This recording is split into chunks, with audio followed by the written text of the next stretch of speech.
In this final video for week 2, we will be discussing payment methods for psychotherapy.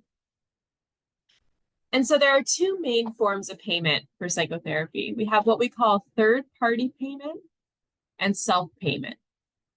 So self-payment is simply the client pays a fee for each session out of their pocket directly to the psychologist. Third-party payment is when a client uses health insurance to cover some of the costs of services, and then the psychologist receives a payment from the insurance company. And within the third-party payments, there may also be a managed care system where the insurance company influences treatment decisions. So an example of managed care that's more apparent to the patients would be Kaiser. So if you or someone you know is a member of Kaiser, you know it's kind of all managed in-house. And so Kaiser is the insurance company, but they hire their own providers, and this is all within a managed care system. And in this type of system, the insurance company then has some sort of say on the treatment decisions. And that's what we're going to talk about a bit more in this video.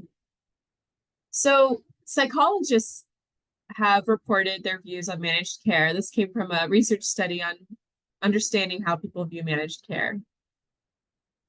Clinical psychologists report that it has a negative impact on their practice and the quality of their work, in part because the insurance companies have too much control over their clinical decisions. So this might relate to how often a patient can be seen. So whether they're allowed to see them for 30-minute sessions or 1-hour sessions, and whether it's limited to once a week or once a month, or whether it can be up to the clinician to decide. Another way that an insurance company might make clinical decisions is dictating which diagnoses are covered. So somebody might need to meet criteria for a certain DSM diagnosis in order for insurance to cover their psychotherapy. Psychologists also report that it has confidentiality concerns. So the insurance company can then access therapy notes, which is limiting the confidentiality between the therapist and the client. Psychologists earn less money when they work for a managed care company compared to self-pay by clients. And they report spending extra time on administrative work, such as paperwork, phone calls, interactions with other care providers. And lastly, psychologists have complained that managed care has led to the denial of care to patients that they would otherwise treat. Clients' views have been a little bit different. So self-pay, on one hand, allows the therapist and client to make important decisions together. So if somebody is self-paying for psychotherapy, they don't need to worry about what diagnosis is on paper. It can be up for them to decide together how often and how long sessions will be, if treatment will continue or if it will be discontinued. However, self-pay is an unaffordable option for many, for the vast majority of people. Rates for psychologists have risen to be quite high, and so outside of an insurance system, most people could not afford services. And so, big picture, managed care makes therapy attainable for many more people.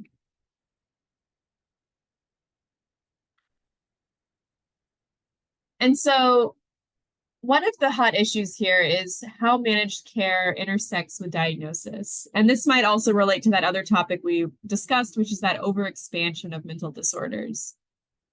So a psychologist might not be paid if a client does not qualify for a certain diagnosis.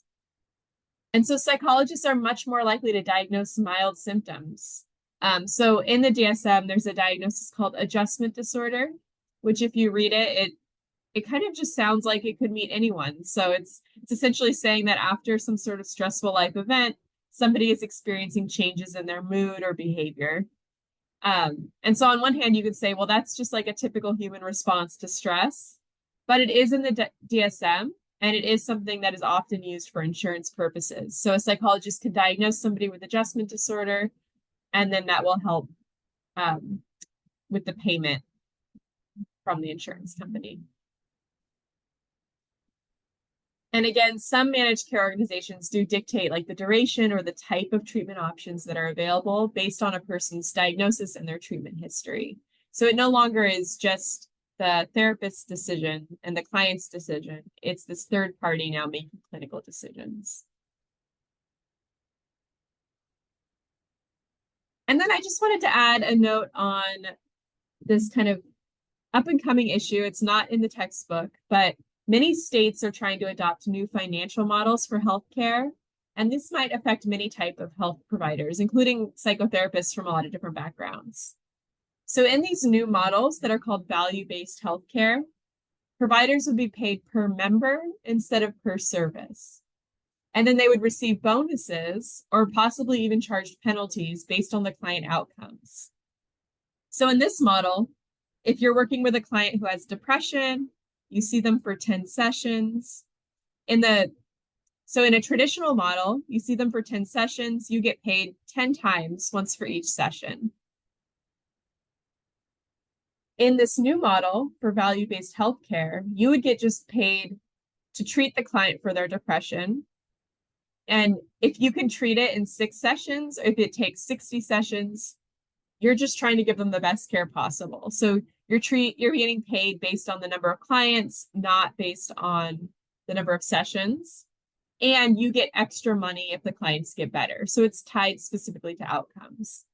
And so the goal here is to incentivize better care, not necessarily more care. So just some examples.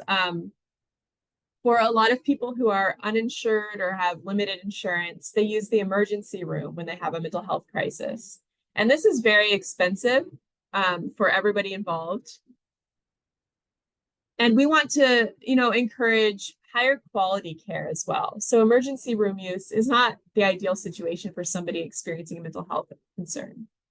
So by pivoting the payment model, we can encourage better care and so that there's not as many of these kind of both high cost and less efficient ways of treating people.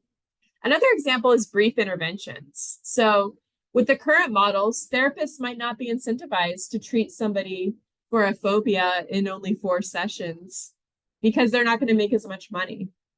And if the research shows that you can treat somebody in as few as 4 sessions, that should be a viable option to offer patients. And so by adjusting our payment models, we might be able to open the door for having more flexibility in the care that's delivered. So I'm curious to hear people's thoughts. This is kind of just a broad overview. This is focused on clinical psychology and not health economics.